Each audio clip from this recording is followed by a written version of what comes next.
నమస్కారం. నేటి దాత్రి వార్తలకు స్వాగతం. ముందుగా వార్తల్లోని ముఖ్యాంశాలు. సోషల్ మీడియా దుర్వినియోగంపై సీఎం చంద్రబాబు తీవ్ర ఆగ్రహం. అసభ్య పోస్టులను భావ ప్రకటన స్వేచ్ఛగా సమర్థించడం సరికాదన్న సీఎం. కుటుంబాలపై వ్యక్తిగత దూషణలు సమాజం సహించదన్న చంద్రబాబు.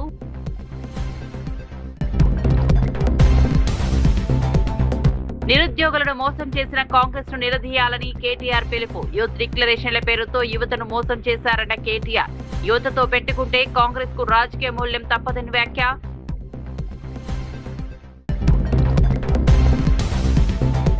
విక్రమ్ 1 విజయంపై శాస్త్రవేత్తలను అభినందించిన మోదీ. విక్రమ్ 1తో భారత అంతరిక్ష చరిత్రలో కొత్త అధ్యాయమని వ్యాఖ్య.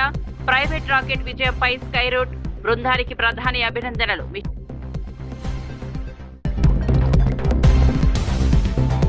రైల్వేల్లో విప్లవాత్మక మార్పులు తీసుకొచ్చిన ఎన్డీఏ అన్న సత్యకుమార్. అమృత్ భారత్ కింద 75 స్టేషన్లను ప్రారంభించిన ప్రధాని మోదీ. రాయనపాడు స్టేషన్ ఆధునీకరణతో ప్రయాణికులకు మెరుగైన సౌకర్యాలు. ఇక వార్త వివరాల్లోకి వెళ్తే, నిరుద్యోగులను రెచ్చగొట్టి తప్పుడు హామీలతో నమ్మించి మోసం చేసిన కాంగ్రెస్ నాయకులను యువత నిలదీయాలని బీఆర్ఎస్ వర్కింగ్ ప్రెసిడెంట్ కేటీఆర్ పిలుపునిచ్చారు. యువతతో పెట్టుకుంటే రాజకీయంగా తీవ్ర పరిణామాలు ఎదుర్కోవాల్సి వస్తుందని కాంగ్రెస్ నేతలకు హెచ్చరించారు. యూత్ డిక్లరేషన్ పేరుతో నిరుద్యోగులను మోసం చేశారని ఆరోపించారు. కాంగ్రెస్ పార్టీకి యువతే రాజకీయంగా గట్టి సమాధానం చెప్పాల్సిన సమయం వచ్చిందన్నారు. ఎన్నికల సమయంలో ఇచ్చిన ఉద్యోగ హామీలను అమలు చేయకుండా యువతను నిరాశపరిచిందని విమర్శించారు. నిరుద్యోగ సమస్యలపై ప్రభుత్వం వెంటనే స్పందించాలని కేటీఆర్ డిమాండ్ చేశారు. ఒక నక్క ప్రమాణ స్వీకారం చేసిందట, ఇంకెవ్వరిని మోసగించనని. ఒక పులి పశ్చాత్తాపం ప్రకటించిందట, తోటి జంతువులను నేను ఇంకా చంపనని. ఇవాళ వీళ్ళ మాటలు వింటుంటే 60 ఏళ్లు నెత్తురు రుచి మరిగిన కాంగ్రెస్ ఏ రకంగా మోసం చేసిందో ఒక్కసారి గుర్తు చేసుకోమని చెప్పి నేను కోరుతా ఉన్నా. కాంగ్రెస్ పార్టీ పుట్టు పూర్వోత్తరాలు మీకు తెలుసు. అన్నీ తెలిసి కూడా చైతన్యవంతమైన మనం వాళ్ళ మోసపు వలలో పడ్డాం. కానీ ఈరోజు ఏం జరిగింది? కాంగ్రెస్ వాళ్ళకు అధికార పీఠం వచ్చింది, నిరుద్యోగులకు మాత్రం బలిపీఠం ఎక్కే పరిస్థితి వచ్చింది. 31 నెలలు అయిపోయింది, 32వ నెల నడుస్తూ ఉంది. సడి లేదు, చప్పుడు లేదు.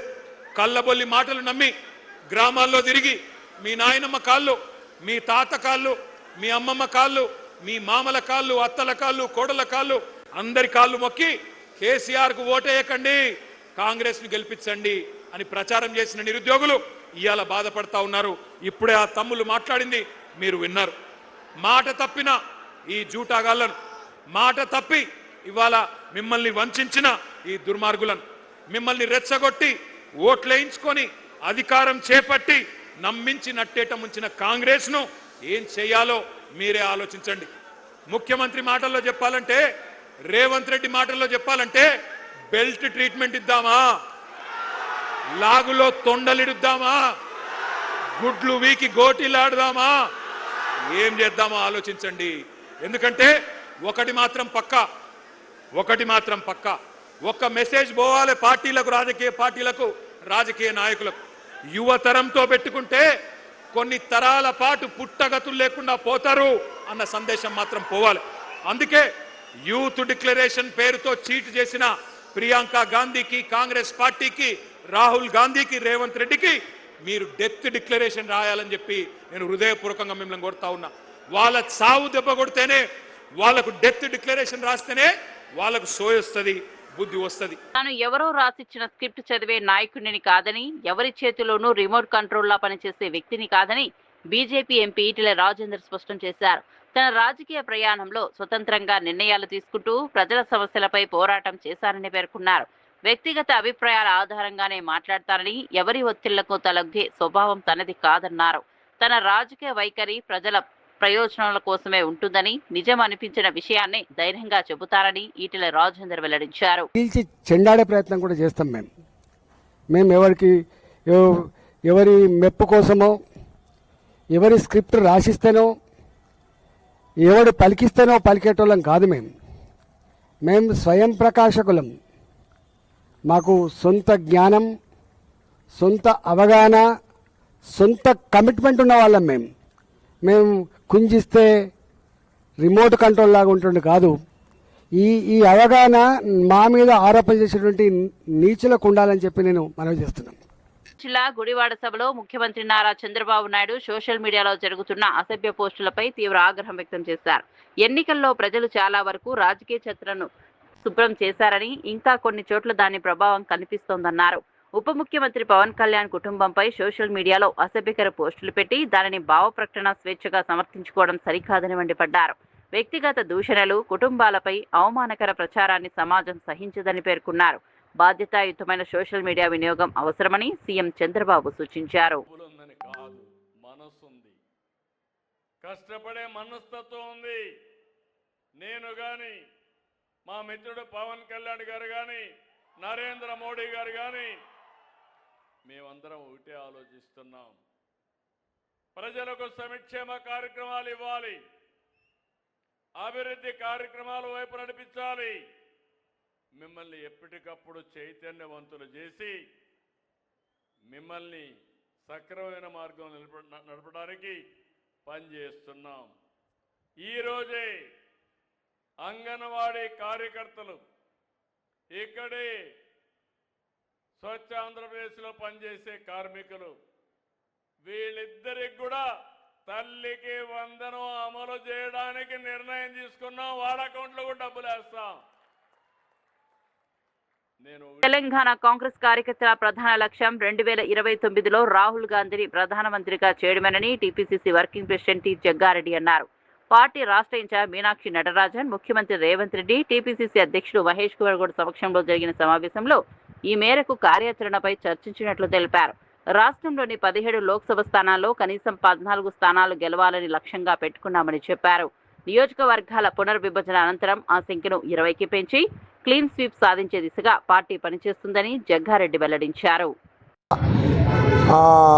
कैसा जनता कैसा कितना खुश में थे ये सब पता है. बात ये बोला मैं राहुल जी को अपन प्रधानमंत्री बनाना है. अगर यहाँ तेलंगाना में पार्लियामेंट सीट्स 17 है, अगर 17 में 14 जीतना, अगर डिलिमिटेशन हुआ तो अभी 26 में 20 जीतना कांग्रेस एमपी. उसके लिए कुछ सेपरेट ऑब्जर्वेशन एक रखना पड़ता. ऐसा भी सीएम रेवंत रेड्डी भी रहता है, पीसीसी भी आप भी रहेंगे, पर और कुछ लोगों को, उत्तम रेड्डी को और वेंकट रेड्डी को, राजगोपाल रेड्डी को, मेरे को, जाना रेड्डी को और कुछ सीनियर लीडर्स है जैसे अभी श्रीधर बाबू उधर, ऐसा पन्नो प्रभाकर, ऐसा कुछ. मेरा ये बात बोला है कि सीनियर लीडर्स एक टीम बना के सेपरेट एमपीज को, अगर 17 इलेक्शन हुआ, 17 एमपी को तेलंगाना में इलेक्शन हुआ तो 14 कैसे कांग्रेस एमपीज जीतना. अगर 26 एमपीज को इलेक्शन तेलंगाना में हुआ तो 20 कांग्रेस एमपीज कैसे जीतना. इसके लिए एक तरफ गवर्नमेंट कांग्रेस आना, एक तरफ ये सीट कैसे जीतना राहुल जी जैसा प्रधानमंत्री बना यहाँ, उसके भी एक डिसीजन देखो मैडम, प्लान करो बोल के इसी एक सजेशन दिया मैं. राहुल गांधी जी को, जो राहुल जी को प्रधानमंत्री बनाना है, ये तो सबका ख्वाहिश है. नटराजन जी आपका भी ख्वाहिश है, हमारा भी है, सबका भी है, दुनिया का भी है. कहीं बोलते हो अभी बीजेपी का तो 3 बार तो देख लिए मोदी जी को, मगर राहुल जी को तो खानदानी को देख रहे दुनिया. जो रूल में प्रधानमंत्री जिस दिन है वहाँ कैसा रूल चला. శ్రీహరికోట నుంచి స్కైరూట్ ఏరోస్పేస్ అభివృద్ధి చేసిన విక్రమ్-1 రాకెట్ తొలి ఆర్బిటల్ ప్రయోగం విజయవంతం కావడంతో ప్రధాని నరేంద్ర మోదీ శాస్త్రవేత్తలను అభినందించారు. ప్రైవేట్ రంగం అభివృద్ధి చేసిన రాకెట్ విజయవంతంగా కక్షల్లోకి చేరడం భారత అంతరిక్ష చరిత్రలో కొత్త అధ్యాయమని పేర్కొన్నారు. మిషన్ ఆగమన విజయంతో దేశ అంతరిక్ష రంగానికి కొత్త ఉత్సాహం లభించిందన్నారు. ఈ విజయానికి కృషి చేసిన శాస్త్రవేత్తలు, ఇంజనీర్లు, సాంకేతిక నిపుణులను ప్రధాని ప్రత్యేకంగా అభినందిస్తూ భారత్ను అంతరిక్ష రంగంలో మరింత ఉన్నత స్థాయికి తీసుకెళ్లే విజయంగా అభివర్ణించారు. सबसे पहले तो आपको बहुत बहुत बधाई. आपने 2 काम किए हैं. एक तो आसमान में नए पौधे गाड़ दिए हैं और दूसरा जमीन में भी उस रूट्स को आपने मजबूती दी है जो देश के नौजवानों को आने की प्रेरणा देगी। और मुझे ये सफलता के लिए तो आनंद होना था, लेकिन आप लोगों ने जिस कमिटमेंट के साथ मेहनत की, और मैं जब आपके इन्फिनिटी कैंपस के उद्घाटन के लिए आपके साथ जुड़ा था, मेरे तो मन करता था मैं पहुंचूं, लेकिन पहुंच नहीं पाया, लेकिन आपके साथ वीडियो से जुड़ा था। और आज भी मैं इस पूरे लॉन्चिंग कार्यक्रम को देख रहा था। कब से मेरा ध्यान जो गया, आपकी पूरी टीम 25-30 साल की दिखती है, ये मुझे और खुशी दे रही थी। शुरू में आपके चेहरे पर चिंता भी नजर आती थी, लेकिन फिर मैं देख रहा था कि खुशियों से माहौल भर गया। मैं आपको, आपकी पूरी टीम को इस महत्वपूर्ण निर्णय के लिए और महत्वपूर्ण सफलता के लिए मैं बहुत बहुत बधाई देता हूं। जब हम स्पेस को प्राइवेटाइज करना चाहते थे, तब मेरे सामने कई सारी आशंकाएं रखी गई थी। ये तो हो नहीं सकता, कैसे करोगे, वैसे करोगे, लेकिन मैं इसको आगे बढ़ता ही गया। अब आपके कारण मेरे उस निर्णय को ताकत मिल गई है। अब मेरी टीम भी स्वीकार करेगी, यहां देश के नौजवानों पर भरोसा करना चाहिए, उनको काम देना चाहिए, और वो करके दिखाते हैं। आपने काम करके दिखाया है। मैं आपकी और आपकी टीम को फिर से एक बार बहुत बहुत बधाई देता हूं।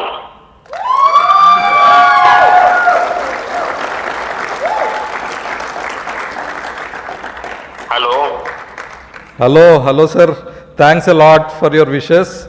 And our team, entire team of Skyroot, more than 1,000 people are here in Sriharikota and listening to you. Our hearts are swelling with pride, and this means a lot to us. देखिए, ये mission आगमन है। अब आगमन को तो और आगे बढ़ते ही जाना है।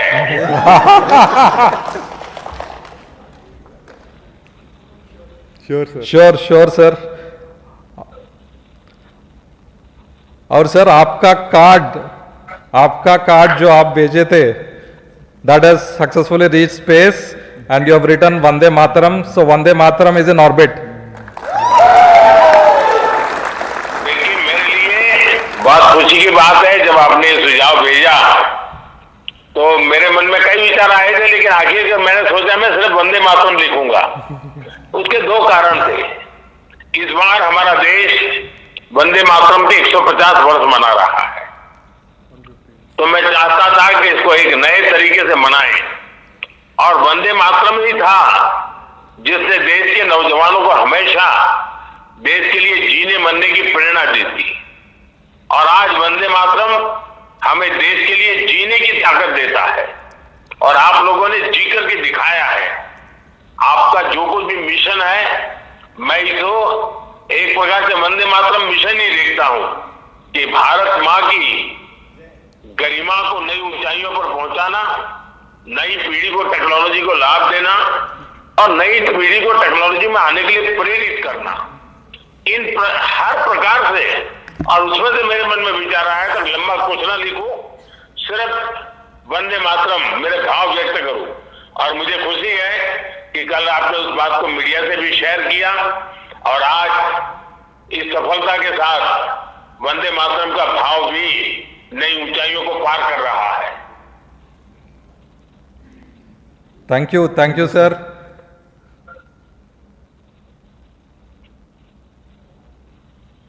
मैं आपकी पूरी टीम को बहुत बहुत बधाई देता हूं, और जल्द से जल्द आपको मिलने के लिए निमंत्रण भी देता हूं। Thank you, sir. Thanks a lot. Thank you, sir. We are privileged to hear you. I'm privileged to have your blessings. Entire team of Skyroot, entire India is really proud of your initiative to start the space program, open it up to private sector, and now we see historically, first time probably a private company have built and successfully reached an orbit in the first attempt. Thanks a lot. It's happening from India, and this is a 100% designed in India rocket. 100% manufacturing. NDA ప్రభుత్వం గత 12 ఏళ్లలో భారత railway వ్యవస్థలో విప్లవాత్మక మార్పులు తీసుకొచ్చిందని కేంద్ర మంత్రి సత్యకుమార్ యాదవ్ తెలిపారు. అమృత్ భారత్ స్టేషన్ పథకం కింద దేశవ్యాప్తంగా పునరాభివృద్ధి చేసిన 75 రైల్వే స్టేషన్లను ప్రధాని నరేంద్ర మోదీ వర్చువల్ గా ప్రారంభించారని చెప్పారు. ఆంధ్రప్రదేశ్లో 35 కోట్ల వ్యయంతో ఆధునీకరించిన రాయనపాడు రైల్వే స్టేషన్ను ప్రారంభించినట్లు వెల్లడించారు. రైల్వే మౌలిక వస్తువుల అభివృద్ధికి కేంద్ర ప్రభుత్వం భారీగా పెట్టుబడులు పెడుతోందని, ప్రయాణికులకు ప్రపంచ స్థాయి సౌకర్యాలు కల్పించడమే లక్ష్యమని సత్యకుమార్ యాదవ్ పేర్కొన్నారు. 12 సంవత్సరాల్లో 49,000 కిలోమీటర్ల ఎలక్ట్రిఫికేషన్. దీన్ని బట్టి రైల్వేల మీద అన్ని శాఖలు దీని మీద పెట్టినట్టుగానే ఎంత ప్రధానంగా దృష్టి పెట్టారనే విషయాన్ని మనం అర్థం చేసుకోవాలి. అన్నిటికన్నా ప్రధానంగా ఆంధ్రప్రదేశ్ మీద ప్రధానంగా దృష్టి పెట్టిన విషయం కూడా మనం అర్థం చేయాలి. 2013-14కి కేవలం 826 కోట్లు మాత్రమే బడ్జెట్లో కేటాయింపులు ఆంధ్రప్రదేశ్కు ఉంటే ఇవాళ అది ఆర్థిక సంవత్సరంలో 10,200కు పెరిగింది. 83,000 కోట్ల రైల్వే పనులు ఆంధ్రప్రదేశ్ జరుగుతున్నాయి. రేపు రాబోయే కాలంలో భారత్ ఏ విధంగా ముందుకెళ్లడానికి ఉండబోతుందనే దాన్ని ఇవాళ మన భారతదేశంలో ఓపెన్ అయ్యే రైల్వే స్టేషన్లు కానీ, మన భారతదేశంలో వచ్చే ట్రైన్స్ కానీ, ఇవన్నీ కూడా ఒక చిన్న శాంపుల్ మాత్రమే చూపిస్తున్నారు ఆయన. కాబట్టి నరేంద్ర మోడీ గారి ఆధ్వర్యంలో, రాష్ట్రంలో చంద్రబాబు నాయుడు గారి ఆధ్వర్యంలో డబుల్ ఇంజన్ సర్కార్ ఇటువంటి ఎన్నో కార్యక్రమాలు ముందుకు తీసుకెళ్తాయి. నా మట్టుకి నేను గత 2 సంవత్సరాల్లో విజయవాడ నగరానికి సంబంధించి నరేంద్ర మోడీ గారు కానీ, అశ్విని వైష్ణవ్ గారు కానీ సుమారు 8 ఆర్ఓబీలు, ఆర్యూబీలు విజయవాడ పార్లమెంట్లోనే ఇచ్చారు. అంటే వారు దేశం మొత్తం మీద ఏ విధంగా ముందుకు వెళ్తుందో మనం అర్థం చేసుకోవచ్చు. అంతేకాకుండా నా పార్లమెంట్లో ఉన్న 4 రైల్వే స్టేషన్లో 3 అమృత్ భారత్ స్టేషన్లు అవుతున్నాయి. 4వది కొండపల్లి కూడా వచ్చే కాలంలో అతి త్వరలో అమృత్ భారత్ స్టేషన్ కింద వెళ్తుంది. ప్రధాని నరేంద్ర మోదీ బీసీలకు వ్యతిరేకంగా వ్యవహరించడం మానుకోకపోతే దేశవ్యాప్తంగా ఓబీసీ ఉద్యమం ప్రారంభమవుతుందని Telangana BC JAC chairman Jajula Srinivas Goud హెచ్చరించారు. జనాభా దామాషా ప్రకారం బీసీ రిజర్వేషన్లను 60% పెంచాలని, మహిళా రిజర్వేషన్ బిల్లులో ఓబీసీ సబ్ కోటా కల్పించాలని కేంద్ర ప్రభుత్వాన్ని డిమాండ్ చేశారు. ఆగస్టు 7న బెంగళూరులో నిర్వహించనున్న 11వ జాతీయ ఓబీసీ మహాసభలో భవిష్యత్ కార్యాచరణ ప్రకటిస్తామని తెలిపారు. జాతీయ జనగణనలో ఓబీసీ కులాలను ప్రత్యేకంగా లెక్కించాలని కూడా కేంద్రాన్ని కోరారు.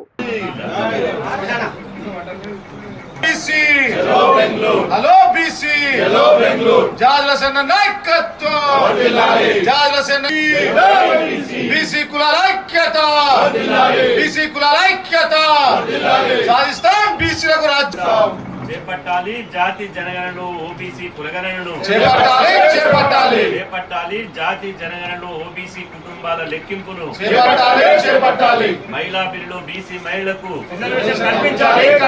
మహిళా బిల్లులో బీసీ మహిళలకు సబ్ కోటా కల్పించాలి. మేమెంతో సాధిద్దాం బీసీల రాజ్యాధికారాన్ని, సాధిద్దాం బీసీల రాజకీయ అధికారాన్ని. కదిలిందిర బీసీ దండు, కదిలిందిర బీసీ దండు. బీసీల ఐక్యత, బీసీల ఐక్యత. తెలంగాణ గడ్డరా.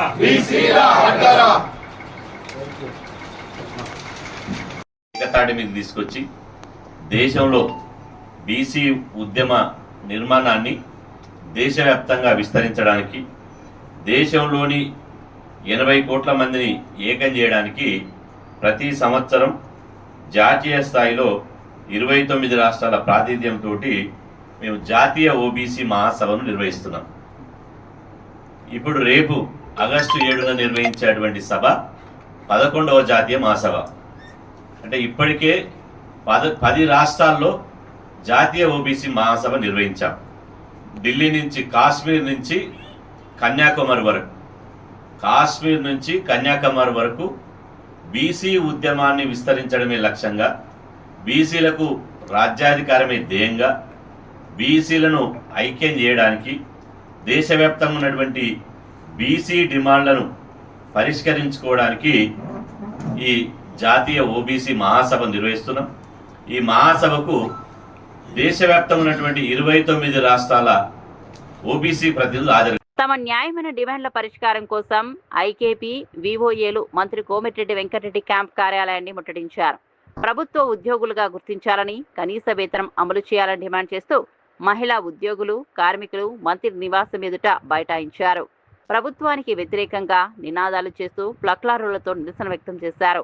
ఆందోళన నేపథ్యంలో ఎలాంటి అవాంఛనీయ ఘటనలు జరగకుండా పోలీసులు భారీగా మోహరించారు. తమ సమస్యలను ప్రభుత్వం వెంటనే పరిష్కరించాలని వివోఏలు డిమాండ్ చేశారు. సిఐటితో సహా మీ మంత్రి గారిని కలిశాం, ముఖ్యమంత్రి గారిని కలిశాం, సెర్ప్ సీఈఓని కలిశాం, అందరినీ 18,000 కనీస వేతనాన్ని మేము రాగానే అమలు చేస్తామని చెప్పి మీరు హామీ ఇచ్చారు. హామీ ఇచ్చి 2.5 ఈ ప్రభుత్వాన్ని హెచ్చరించడం కోసమే ఈరోజు ఈ ఆందోళన పోరాటానికి మేము వచ్చాం. అదే కాదు, ఈరోజు వివోఏలు గొంతమ కోరికలు కోరట్లే, లేదా ఇచ్చినటువంటి హామీలు నిలబెట్టుకోకపోతే, ఇచ్చినటువంటి హామీలు అమలు చేయకపోతే రాష్ట్రంలో. నల్గొండ జిల్లా కటంగూరు మండలం ముడుకుంట్ల గ్రామంలో 2 యువతీ యువకుల అనుమానాస్పద మృతి స్థానికంగా కలకలం రేపింది. ఎంబీబీఎస్ మొదటి సంవత్సరం విద్యార్థిని లక్ష్మీ ప్రసన్న ఉరి వేసుకుని ఆత్మహత్య చేసుకోగా అదే గ్రామానికి చెందిన చరణ్ అనే యువకుడు కూడా ఉరేసుకుని మృతి చెందాడు. ఒకే గ్రామంలో వరుసగా జరిగిన ఈ ఘటనలతో గ్రామస్తులు ఆందోళనకు గురయ్యారు. సమాచారం అందుకున్న పోలీసులు కేసు నమోదు చేసి దర్యాప్తు ప్రారంభించారు. ఈ 2 మరణాలకు గల అసలు కారణాలపై అన్ని కోణాల్లో విచారణ చేపడుతున్నట్టు పోలీసులు తెలిపారు. లవ్ చెయ్యి, నాతో ఉండు, ఇలాంటివన్నీ అనడం, బ్లాక్ మెయిల్ చేయడం, తనని కంటిన్యూస్ గా ఫాలో చేయడం, తను ఎక్కడికి వెళ్తే అక్కడికి వెళ్ళడం, హెరాస్ చేయడం, హింసించిండు సార్. హింసించి ఆ హింసకు తట్టుకోలేక తను చంపిపోయిందా లేకపోతే అతనే వచ్చి చంపిండా అనేది నాకు తెలియదు సార్. ఎప్పుడు రాను అతను నిన్న మొత్తం మా గల్లీలో ఉన్నాడు సార్. అసలు అతను రాడు, మా సైడే రాడు, నిన్న మొత్తం మా గల్లీలోనే ఉన్నాడు. ఇంకా అతను గంజాయి తాగినట్టు కూడా కొందరు అన్నారు.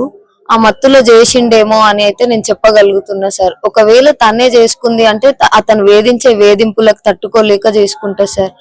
చంపబడింది అంటే మాత్రం అతనే చంపుతాడు సార్. మాకు ఇంట్లో ఎలాంటి ప్రాబ్లమ్స్ ఉండవు, పేరెంట్స్ ప్రాబ్లం ఉండదు, స్టడీ ప్రాబ్లం ఉండదు. తను ఒక కాలేజ్ టాపర్, ఎంబీబీఎస్ క్యాండిడేట్. మాకు మా ఫాదర్ కూడా అసలు ప్రెషర్ చేయరు. మీకు చదవాలనిపిస్తే చదవండి, ఏదన్నా ప్రెషర్ అనిపిస్తే నాకు చెప్పండి అని ఇట్లా ఫ్రీడమ్ ఇచ్చే పేరెంట్స్ మాకు ఉన్నారు.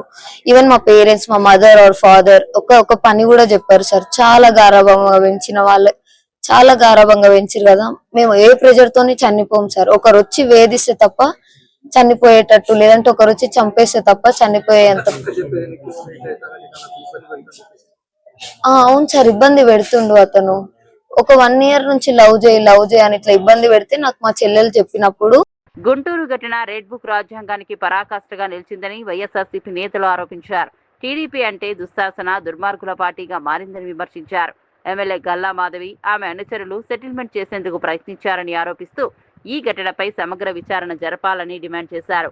టీడీపీ కార్యకర్తలు మహిళల పట్ల దారుణంగా ప్రవర్తించారని పేర్కొంటూ ఈ అంశంపై మహిళా కమిషన్ ఎందుకు స్పందించడం లేదని ప్రశ్నించారు. బాధ్యులపై చట్టపరమైన చర్యలు తీసుకోవాలని ప్రభుత్వాన్ని కోరారు. చూస్తూ ఉన్నాం, ఎవరి మీద మీరు చర్యలు తీసుకున్నారు? ఈ గుంటూరు జిల్లాలో జరిగిన సంఘటనలో 3 రోజులు ఎందుకు జాప్యం జరిగింది? తెలిసిన విషయం ఏంటంటే అక్కడ స్థానిక ఎమ్మెల్యే అయిన గల్లా మాధవి గారు ఆమె అనుచరులు కలిపి సెటిల్మెంట్ చేయడానికి ప్రయత్నించారంట. అంటే ప్రతి సంఘటనలో కూడా సెటిల్మెంట్తో కాలం వెల్లబూస్తూ ఉండే పరిస్థితి. ఇక్కడ చట్టం, న్యాయం ఏమీ ఉండవు. రెడ్ బుక్ రాజ్యాంగం, వాళ్ళ అనుచరులు ఏం చేసినా, మహిళల్ని వేధించినా ఎటువంటి చర్యలు ఉండవు. నాయకులే ఇలా చేస్తూ ఉంటే ఎటువంటి చర్యలు తీసుకోవట్లేదు. కాబట్టి ఈరోజు గ్రామ స్థాయిలో, అలాగే వార్డు స్థాయిలో, డివిజన్ స్థాయిలో కూడా తెలుగుదేశం పార్టీ కార్యకర్తలు ఈరోజు ఇలాంటి దుర్మార్గకరమైన సంఘటనలు చేస్తూ ఉండే పరిస్థితి మనం చూస్తూ ఉన్నాం. అసలు తాలిబాన్ల రాజ్యంలా ఉన్నట్టుగా ఉంది. తెలుగుదేశం పార్టీ అంటే, టీడీపీ అంటే తెలుగుదేశం పార్టీ, కానీ ఈ ఆంధ్రప్రదేశ్ రాష్ట్రంలో టీడీపీ అంటే తెలుగు దుశ్శాసన పార్టీగా మారిపోయింది. టీడీపీ అంటే తెలుగు దుర్మార్గుల పార్టీగా ఈరోజు మారిపోయింది. ఇంత దారుణమా? అసలు ఆటవిక రాజ్యంలో కూడా ఎలాంటి సంఘటనలు జరగవు. అసలు మహిళలకి ఇంట్లో ఉన్న రక్షణ లేదు, బయటకు వెళ్ళినా రక్షణ లేదు. అసలు లా అండ్ ఆర్డర్ పూర్తిగా ఫెయిల్ అయిపోయింది కూటమి అధికారంలోకి వచ్చాక. అసలు చంద్రబాబు నాయుడు గారు, అసలు మహిళా హోంమంత్రి ఏం చేస్తున్నారు 3 రోజులైనా? ఇలాంటి సంఘటన జరిగినందుకు ఒక మహిళ అయిన హోంమంత్రి సిగ్గుతో తలదించుకోవాలి. ఆమె నైతిక బాధ్యత వహించి రాజీనామా చేయాలి. తన పార్టీ కార్యకర్త, తన పార్టీ వార్డు ఇన్ఛార్జ్ ఈ విధంగా చేశాడు, సిగ్గుపడాలి. మరి ఇప్పుడు ఆవిడ వీడియో కాల్లో పరామర్శ చేస్తారా? ఇలాంటి తప్పుడు పని చేసిన ఆ దుర్మార్గుడిని పరామర్శ చేస్తారా వీడియో కాల్లో? ఆవిడకి అలవాటు కదా వీడియో కాల్లో పరామర్శలు చేయడం. సిగ్గులేదా మీకు? ఎన్ని సంఘటనలు జరుగుతున్నా మీరు ఎందుకు యాక్షన్ తీసుకోవట్లేదు? అసలు ఆ కుటుంబాల దగ్గరికి వెళ్ళి అసలు ఏం జరిగిందో తెలుసుకోవాల్సిన బాధ్యత హోంమంత్రికి లేదా? ఇలాంటి విషయాల్లో కోర్టులు కూడా సుమోటోగా తీసుకోవాలి, బాధ్యుల మీద కఠిన చర్యలు తీసుకోవాలి. ప్రభుత్వ ఆసుపత్రిలో దాతల సహకారంతో చేపడుతున్న అభివృద్ధి పనులు వేగంగా కొనసాగుతున్నాయని కేంద్ర మంత్రి పెంబసాని చంద్రశేఖర్ తెలిపారు. 10 కోట్ల వ్యయంతో నిర్మించనున్న Aziz Khan ortho trauma block కు ఎమ్మెల్యేల సమక్షంలో శంకుస్థాపన చేశారు. అంతర్జాతీయ ప్రమాణాలతో G+5 అంతస్తుల్లో 100 పడకల సామర్థ్యంతో భవనం నిర్మించనున్నట్లు వెల్లడించారు. ఇప్పటికే మదర్ అండ్ చైల్డ్ కేర్ భవనాన్ని ప్రజలకు అందుబాటులోకి తీసుకొచ్చామని, కొత్త ట్రామా బ్లాక్ తో ఆర్థోపెడిక్ ప్రమాద బాధితులకు మరింత మెరుగైన వైద్య సేవలు అందుబాటులోకి వస్తాయని మంత్రి తెలిపారు.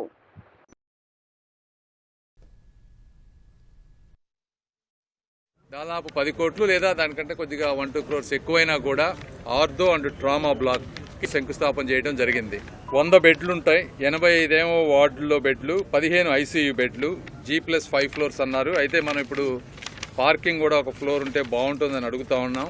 ఇందులో 2 ఆపరేషన్ థియేటర్లు ఉంటాయి. గ్రౌండ్ ఫ్లోర్లో ఎక్స్రే, ECG, అల్ట్రాసౌండ్, అదేవిధంగా డ్రెస్సింగ్ రూములతోటి ఓపీ ఉంటుంది. ఇక్కడ 18 నెలల్లో దీన్ని కంప్లీట్ చేయాలనేటువంటి ముఖ్య ఉద్దేశం. ఎందుకంటే దాదాపుగా ఇక్కడ ప్రతి నెల 10 నుంచి 12,000 మంది ఆర్థో ట్రామా బ్లాక్ ఇక్కడికి వస్తారు. 350 సర్జరీలు జరుగుతాయి ఇక్కడ. కాబట్టి ఈ కొత్త భవనం వచ్చే 75 నుంచి 100 సంవత్సరాలు ఈ ప్రాంత ప్రజలకు మంచి ఆధునిక వస్తువులు అందిస్తుందని, అది ఇంటర్నేషనల్ స్టాండర్డ్లో కట్టబోతా ఉన్నారు.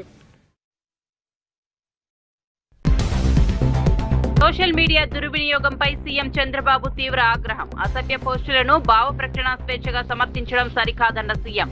కుటుంబాలపై వ్యక్తిగత దూషణలు సమాజం సహించదన్న చంద్రబాబు.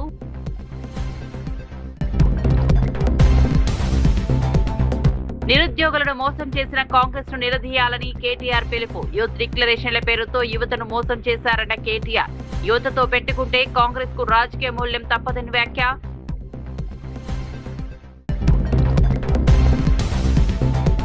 విక్రమ్ 1 విజయంపై శాస్త్రవేత్తలను అభినందించిన మోదీ. విక్రమ్ 1తో భారత అంతరిక్ష చరిత్రలో కొత్త అధ్యాయమని వ్యాఖ్య.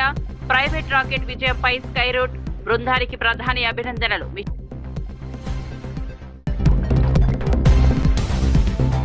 రైల్వేల్లో విప్లవాత్మక మార్పులు తీసుకొచ్చిన ఎన్డీఏ అన్న సత్యకుమార్. అమృత్ భారత్ కింద 75 స్టేషన్లను ప్రారంభించిన ప్రధాని మోదీ. రాయనపాడు స్టేషన్ ఆధునీకరణతో ప్రయాణికులకు మెరుగైన సౌకర్యాలు.